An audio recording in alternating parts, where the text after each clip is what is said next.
Hello, this is Aves from RIS. We are discussing chapter number 5.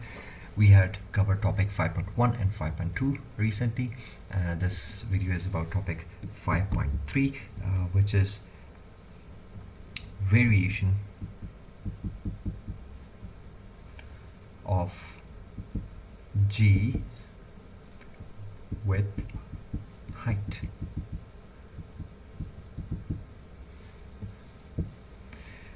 In topic 5.1, I gave a little hint that when we're writing this equation, I asked you to add height before taking the square, right? I had given a hint that you will add height before taking the square, right? So let's say the calculation I did in topic 5.1 was me standing right on top of Earth, right? This is small me, m, this is capital mass Earth, and we had calculated the force where the radius of Earth is from the center to the surface, right? This is the radius from center to surface. So let me rewrite this again in a better way, that this is the radius we're taking from center to surface. That would also apply to me. I'm not at a height, but what if I were to jump and get there, right? Or perhaps I have grown some wings, right?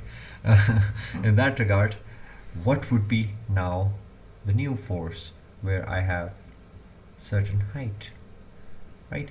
Now this force is obviously inversely proportional to the separation between the centers, right? From the center of me to the center of the Earth, this distance has now increased, right? And I want to incorporate that increased distance, which is this height that I've gained, into this. How I'm going to do so? I'm going to rewrite this equation as me over r plus h whole square, right? This is how I'm going to add it, and this is again the radius of Earth. So this is how you will calculate the force of an object which is not on the surface of Earth, but instead it is higher at a certain height. For example, if you're trying to calculate the force of gravity on Moon, we're going to take this, we're going to replace this h with the distance from the surface of the Earth to the center of the Moon, right? And for a satellite, we're going to take the height of the satellite, or height of me, or height of any bird, any object that we want to calculate this force for, right? Now moving on, in previous topic in 5.2 we had did a little manipulation of this equation. We had replaced it with w to negate the effect of small mass. We're going to keep writing this like as is. Mg is equal to g small m me over re plus h whole squared, right? Now we're going to raise a little bit from the top to get a better understanding. I hope our sticky man's gone. Let's put him back there. Oh, now it's flying. Okay, this is height, right? And this is me, this is small m. We're trying to calculate this, right? Now m on both sides is going to get cancelled again because it's the same mass we're trying to deal with, that is the sticky man.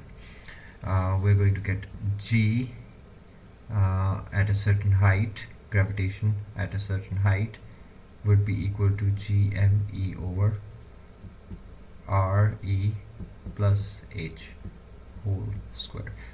This is a very unique equation. This is a very unique relationship that we're getting over here, right?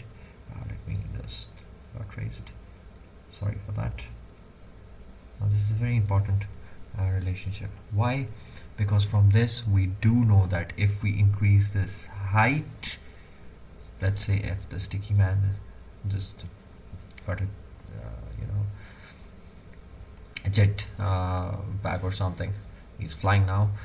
We have more height. That means inverse relation would be reducing the value of gravity, right? If this is what we get, that if we increase the height, the value for g is going to get reduced. That means this value of g, which is 10 meter per second square, as a rounded off value that we use every day, that we calculated, was actually this for me. This or this value for your syllabus will only stick to 10.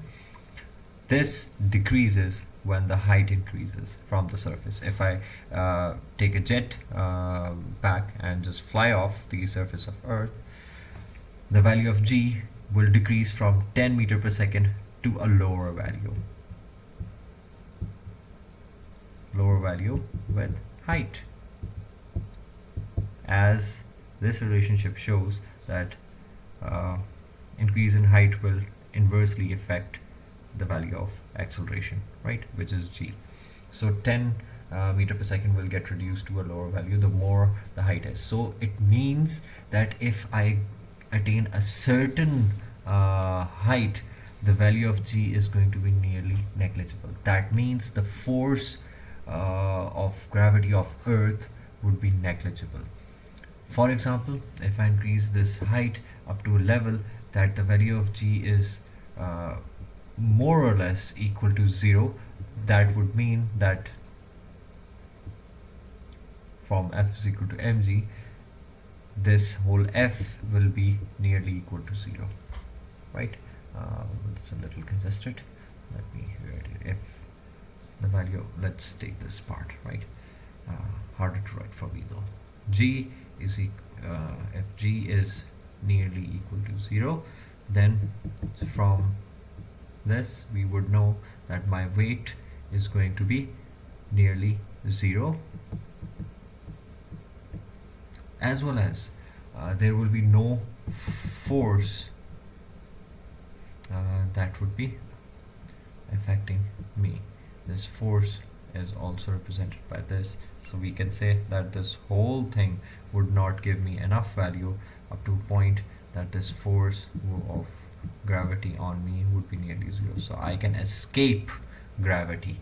So if I want to escape gravity, what I need to do, I need to go as much far as possible far away from the surface of Earth, up to a point where the value of g from this equation comes out to be nearly 0. Obviously it's not going to be 0 because we can never escape the gravitational field. The gravitational field is a very big, it's a very big phenomenon, it's a celestial phenomenon, but we can say that it is negligibly 0. It won't be able to pull me back if I if I just take a tiny little jump. It won't be able to stop me at all if I attain a certain amount of height first before jumping into space, right? So that's it for topic 5.3. If you're unclear about this topic, or if you have any issues with this topic, again my suggestion is review video 5.1 and you'll get all the hints for this as well, and how we're doing this, right? If you have any issues, post me a question and I will try to respond as quickly as possible. Thank you.